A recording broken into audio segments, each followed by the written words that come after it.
Hi everyone. तो ये एक डिटेल मैं रिव्यू बनाने वाला हूँ अलबैत अल दिमिश्की के से आने वाले कोबाल्ट बैड बॉय इलेक्ट्रिक का। जो बैड बॉय इलेक्ट्रिक है ये क्लोन है कैरोलिना हरेरा के बैड बॉय क्या नाम है इसका, बैड बॉय कोबाल्ट इलेक्ट्रिक। ठीक है, bad boy cobalt electric original का नाम है और इसका नाम है बैड बॉय इलेक्ट्रिक। ये कोबाल्ट वर्ड इन्होंने हटा दिया है, सो तो इसलिए थोड़ा कन्फ्यूजन होता है। सो ये बैड बॉय की अगर बात करें, बैड बॉय कोबाल्ट की, ये एक फ्लैंकर है। इसके ना ऐसे लाइटनिंग शेप के आपको कोई 10-12 फ्लैंकर्स आते हैं कैरोलिना हरेरा से। ये उसका सिंबल है CH। स्टार्टिंग हुई थी 2019 में जब कैरोलिना हरेरा ने लॉन्च किया था सिर्फ बैड बॉय। ऐसी ब्लैक कलर की बॉटल आती थी, मेरे पास अब वो नहीं है। उसका ये बहुत अच्छा क्लोन है, बैड लैड करके। ठीक है, ये फ्रेग्रेंस वर्ल्ड की तरफ से आता है अगर मुझे ठीक से याद हो तो। यस, और ये आपको मिल जाएगा वही 1600 रुपये का। फॉर द प्राइस अच्छा बाय है। तो ये अगर आप बहुत सारे परफ्यूम्स कलेक्ट करते हैं ना, मेरी तरह, मतलब एक बड़ा कलेक्शन है, तो मैं रेकमेंड करूँगा बैड लैड ले लें। बैड बॉय का क्लोन है, अच्छा क्लोन है। बैड लैड की बात करें तो, या बैड बॉय की बात करें, ओरिजिनल जो था जहाँ से ये सीरीज़ शुरू हुई 2019 में लॉन्च हुई। इसके नोट्स हैं pink paper, white paper, bergamot, cedarwood, clary sage, tonka bean और काकाओ। ठीक है, अब ये मैंने स्ट्रिप पे स्प्रे कर रखा है। एक बड़ा ही प्यारा सा पेपरी सा ओपनिंग होता है इसका। ऑब्वियसली सिट्रस कम है, बर्गमॉन्ट पेपरीनेस ज़्यादा है क्योंकि वाइट पेपर है, पिंक पेपर है। उसमें टोंका और कोकाओ की ना एक बहुत यूनिक मिठास है इसके अंदर। बहुत ज़्यादा मीठा नहीं है, हल्का हल्का सा। ये मतलब जो अभी लताफ़ा का असद बर्बन आया है ना, ब्राउन वाला, उसमें उसको स्मेल करके ना इसकी भी याद आ रही थी मुझे। ये उससे बेटर है एनी डे। तो that is why Asad bourbon मैंने रेकमेंड नहीं किया था, क्योंकि ये उसी टाइप का मतलब ये उससे बेटर है। उन्होंने काफ़ी चीज़ें मिक्स कर दी हैं इस DNA के अंदर। मैंने, अगर मेरा आपने रिव्यू देखा हो तो I think I have explain that also कि इसको और स्ट्रॉन्गर वीडियो को मिला के उन्होंने, या हज़ारों मोस्ट वांटेड को मिला के, तीन चीज़ों को मिला के कुछ बनाया है। हालांकि इसका काफ़ी इंपॉर्टेंट रोल है उसमें। So this is the original. ये खूबसूरत सेंट है, इसकी एक अलग ही मिठास है। ठीक है, वेरी यूनिक। ये भी एक यूनिक फ्रेगरेंस है, बहुत कॉमन नहीं है इसकी। तो ये कुछ लोगों को शौक होता है ना कि मतलब उनके परफ्यूम्स कोई और ना लगाया हो या कुछ वो यूनिक लगाएं, तो भाई बैड लैड उनके लिए है। लेकिन अगर आपका लिमिटेड कलेक्शन आप बनाने वाले हो तो आप बैड लैड को भूल जाओ। ठीक है, बैड लैड से फिर आपको कोई मतलब नहीं है, क्योंकि लिमिटेड कलेक्शन वाला परफ्यूम ये नहीं है। ठीक है, लिमिटेड कलेक्शन के अंदर आपके पास होना चाहिए ये बैड बॉय इलेक्ट्रिक ओरिजिनल। आप चाहे तो ले लो, मतलब मुझे काफ़ी पसंद है। और ओरिजिनल की अपनी देखो ओपनिंग, किसी भी परफ्यूम की ओपनिंग मैं यही कहता हूँ करना पॉसिबल नहीं होता है कॉपी। अब रसासी हवस है। ठीक है, सबसे पहले तो अगर आपको कोई परफ्यूम अंडर 3000, अगर आपको कोई परफ्यूम ख़रीदना है, मतलब 2500-3000 का इस टाइम पे ना, ये मैंने पहली बार लिया था यार, ये 3700 का लिया था बहुत साल पहले। सो रसासी हवस आज की डेट में 2500-2600 का मिल रहा है। मैंने एक बॉटल और लेके रखी हुई है इसकी बैकअप के अंदर, थोड़ा डिकैंट कर दिया है 10 ml, ताकि मैसरेट हो जाए। रसासी हवस से अच्छा कोई परफ्यूम नहीं है बिटवीन 2500 से 3000। मतलब अगर लाइफ में सिर्फ 2 परफ्यूम लगाने हैं ना, तो मैं कहूँगा एक रसासी हवस होना चाहिए, एक CDNIM club de nuit intense man pure puff. हाँ, 2 परफ्यूम ले लो और कुछ लेने की ज़रूरत नहीं है। ये 2 perfume, these are the best perfumes ever. अभी मैंने इसको निकाला, स्मेल किया, अमेजिंग। मतलब जो खूबसूरती इसमें है वो किसी में नहीं है।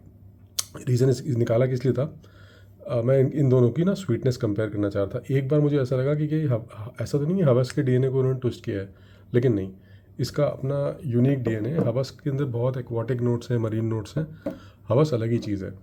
तो यहाँ से बैड बॉय से स्टार्ट हुई, बैड लैड उसका क्लोन है। अब उसके बाद आया ये 2022 के अंदर, ये मेरा 2022 का ही है। इसका स्प्रेयर काफ़ी अच्छा है, इवन अल्बैद के स्प्रेयर्स बहुत अच्छे होते हैं, बट अगर इसका स्प्रेयर मैं आपको दिखाऊं, इसका यूनिक थोड़ा एक्शन है, स्प्रे एक्शन रखा हुआ भी काफ़ी अच्छा लगता है। ये यहाँ से दबता है ये, right, look at the spray, sorry, amazing, ज़बरदस्त sprayer, beautiful scent profile, beautiful. इसमें एडिशनल क्या है, इसके अंदर प्लम का नोट ऐड किया है उन्होंने, जो बहुत ही डिस्टिंक्टिव नोट है। मतलब जो बैड बॉय का डीएनए था उसके अंदर उन्होंने प्लम का नोट ऐड किया, एक ट्रफल का नोट ऐड किया। ट्रफल एक टाइप का चॉकलेट होता है, इसमें था काकाओ की जगह कोको बेसिकली, उसकी जगह ट्रफल का एक चॉकलेटी सा नोट है, और एक वो प्लम का नोट है, एंड ऑफ कोर्स लैवेंडर है इसके अंदर। ओरिजिनल में लैवेंडर नहीं था, ओरिजिनल थोड़ा स्वीट साइड पे था। तो ये एक ब्लू स्वीट वुडी फ्रेग्रेंस बन गया, क्योंकि इसमें सीडर है और ओक भी है। अच्छा, उसके बाद ये इसका बहुत अच्छा क्लोन है। अल्बैद का भी स्प्रेयर देखो बहुत स्ट्रॉन्ग है, सी सॉलिड। ये मतलब क्लोन्स के अंदर ना one of the strongest sprayers है। एंड ओपनिंग की अगर मैं बात करूं, ओपनिंग में दोनों ही बहुत स्ट्रॉन्ग है। Let me just put the thing down. तो ओपनिंग के अंदर मैं कंपेयर कर रहा था, इससे आपको ईजिली 4 घंटे की लास्टिंग मिल जाएगी। 1 घंटे का बढ़िया प्रोजेक्शन, अराउंड 2 फीट के आसपास का, 2 से लेके 3 फीट। स्टार्टिंग में जो ओरिजिनल है ये थोड़ा सा ज़्यादा प्रोजेक्ट करता है। स्टार्टिंग के देखो 15 मिनट ना ये रूल करता है। स्टार्टिंग के 15 मिनट में दिस इज़ बेटर, इसमें नोट ज़्यादा खिल के आते हैं, अलग से पता चलते हैं कि हाँ यू कैन मेक आउट कि अच्छा पिंक पेपर की स्मेल आ रही है, लैवेंडर की स्मेल आ रही है, प्लम का नोट आ रहा है। जैसे अगर आप बहुत अच्छी क्वालिटी के हेडफोन पे म्यूज़िक सुनो ना, तो एक उसमें तिनका भी हिलता है, बीट्स आती हैं, वो आप सुन सकते हो। वो फ्रेग्रेंस एग्जैक्टली वैसे ही होते हैं, जितने हाई क्वालिटी होते हैं ना, मतलब उतने ही फाइन तरीके से ब्लेंडेड होते हैं वो। अच्छा, लेकिन ये ज़रूरी नहीं है कि देखो, मतलब don't take it as that के जो मतलब अलग अलग नोट आप पिक ही कर पाओगे, नहीं। एट टाइम्स आप नोट्स नहीं पिक कर सकते, एक बंधी हुई स्मेल आती है। लेकिन कहने का मतलब ये है कि क्लोन और ओरिजिनल में जनरली में ओपनिंग में यही फ़र्क होता है कि आप गाना एक हाई क्वालिटी म्यूज़िक प्लेयर पे सुन रहे हो, हाई बिट रेट पे, या समझ लो सीडी और कैसेट। अगर किसी ने कैसेट के अंदर गाने सुने ना, एक वो नॉइज़ आ जाती थी उसमें, तो वो ये क्लोन के 15 मिनट में ओपनिंग इतनी अच्छी नहीं है इसकी। थोड़े से नोट्स मिले से हैं, अलग से डिस्टिंग्विश नहीं कर पाते हो लेकिन स्ट्रॉन्ग है। बट फर्स्ट 15 मिनट्स में ये ज़्यादा स्ट्रॉन्ग है, उसके बाद ये थोड़ा वीक पड़ने लगता है और इसके लेवल पे आ जाता है। इसका लेवल भी कोई कम नहीं है, ये अच्छा खासा स्ट्रॉन्ग परफ्यूम है।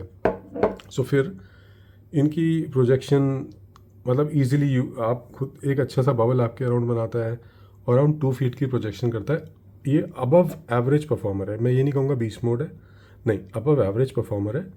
कोई आपके विद इन 2 फीट्स आएगा तो he will be able to smell कि हाँ आपने ये लगा रखा है। स्प्रेज इसके ज़्यादा लगा लो, इवन मतलब when I want to wear it ना, मैं इसके 14-16 स्प्रे लगा लेता हूँ। Same with the original, 14-15 spray लगा लो, no issues, and you will enjoy easily. 1 घंटे तक तो बहुत नोटिसेबल होगी। उसके बाद इसमें ना नोज़ ब्लाइंड हो जाता हूँ मैं। ये एक नोज़ ब्लाइंड करने वाली फ्रेग्रेंस है, ये ईजिली नोज़ ब्लाइंड करती है मुझे। तो कीप दिस इन माइंड कि इवन ये अल्बैद भी आपने ये लगा रखा हो, एंड ऐसा अगर मतलब सोचोगे 1 घंटे बाद यार ख़त्म हो गया परफ्यूम, नहीं। टी शर्ट उतारो, टी शर्ट पे लगाया है तो इसको, टी शर्ट को थोड़ा दूर रखो, रूम के बाहर जाओ, वापस आओगे, you will be able to smell it on the clothes. तो आप नहीं सूंघ पा रहे हो, but people around you will be able to smell this. Lasting की अगर मैं बात करूँ, 4 घंटे लास्टिंग ओरिजिनल की है, इसकी लास्टिंग 4.5-5 घंटे मान लो। मतलब अभी मैं जब स्ट्रिप पे स्मेल कर रहा हूँ ना, तो ये थोड़ा सा लाइक 20% ज़्यादा स्ट्रॉन्ग है as compare to this one. तो अल्बैद की स्ट्रेंथ है, लेकिन यहाँ पे ओरिजिनल भी काफ़ी स्ट्रॉन्ग था। प्लस मेरा ये बहुत अच्छे से मैसरेटेड बैच है। ये 2022 में जब लॉन्च हुआ था, नवंबर या अक्टूबर में, जब का ही ये बैच है। This is the first batch. तो फर्स्ट बैच वैसे भी काफ़ी स्ट्रॉन्ग हो गया मैसरेट होके। So that was it from my side, highly recommended. And अगर आपके पास ये नहीं है भाई, तो फिर पैसे बचाओ, कुछ करो, ये सब भूल जाओ, ये भूल जाओ, ये भूल जाओ, ये आपको लेना ही लेना है। मतलब मेरे अगर रिकमेंडेशन से जाना है तो this is a must own perfume. 3 महीने मत परफ्यूम खरीदो, 4 महीने मत खरीदो, लेकिन हवास ज़रूर लेना। मतलब अमेजिंग इसकी जो ओपनिंग है ना यार, इसके क्लोन 50 क्लोन मिल जाएंगे मार्केट में, लेकिन इसकी जो ओपनिंग है अभी भी, अगर मैं इसको जो कैप निकाल के सिर्फ स्मेल करूँ ना, बॉटल से स्प्रे करने की ज़रूरत नहीं है। Like this is haven for me, this is just heavenly smell. इससे ज़्यादा खूबसूरत ओपनिंग किसी परफ्यूम की नहीं लगती मुझे। सिर्फ अगर मैं ओपनिंग की बात करूँ ना, this is my number 1 perfume in the world. Out of all the perfumes I have smelled, all the perfumes I have, opening में दिस इज़ नंबर 1। और ये मेरे लिए blue de Chanel EDT original, उसकी ओपनिंग भी बहुत ज़बरदस्त है, लेकिन ये उससे ज़्यादा खूबसूरत लगता है मुझे। Number 2 will be bleu de Chanel EDT in the opening. So इसको मैं इतने ऊपर रेट करता हूँ। कुछ बात है इसमें, ये ज़रूर ट्राई करना है आपने। ये आपके पास हो, club de nuit, intense man, pure perfume हो, वो 2 परफ्यूम ले लो। उसके बाद अगर कुछ लेना है तो जो मैं रिव्यूज़ बनाता हूँ उसमें से कुछ लो, ये ले लो। अननेसेसरीली कलेक्शन को बहुत बड़ा मत बनाओ, इतने परफ्यूम्स की ज़रूरत नहीं होती है। आई मीन देखो, मेरा तो एक सॉर्ट ऑफ ऑब्सेशन बन गया है ये, that is why I have so many perfumes. लेकिन आधे परफ्यूम्स ना मेरे पास पड़े हुए, मैं लगाता नहीं हूँ। इसको देखो यार, 2-2.5 साल में कितना कम लगाया है, राइट। ये क्लोन है, ठीक है, चलो क्लोन में मुझे ऐसा लगता है सॉर्ट ऑफ बहुत सस्ता है यार, लगाओ, इन्जॉय। घर में बैठे बैठे मैं लगाता रहता हूँ परफ्यूम, रात को सोते में लगा लूँगा, सेंट ऑफ द नाइट होती है मेरी, ठीक है। कुछ सूंघते सूंघते सो। So that is craziness. मतलब ऑनेस्टली इतना कुछ करने की ज़रूरत नहीं है। परफ्यूम बेसिक आपके पास कुछ अच्छे परफ्यूम्स होने चाहिए। So enjoy it within limits. That was it, thank you, bye bye.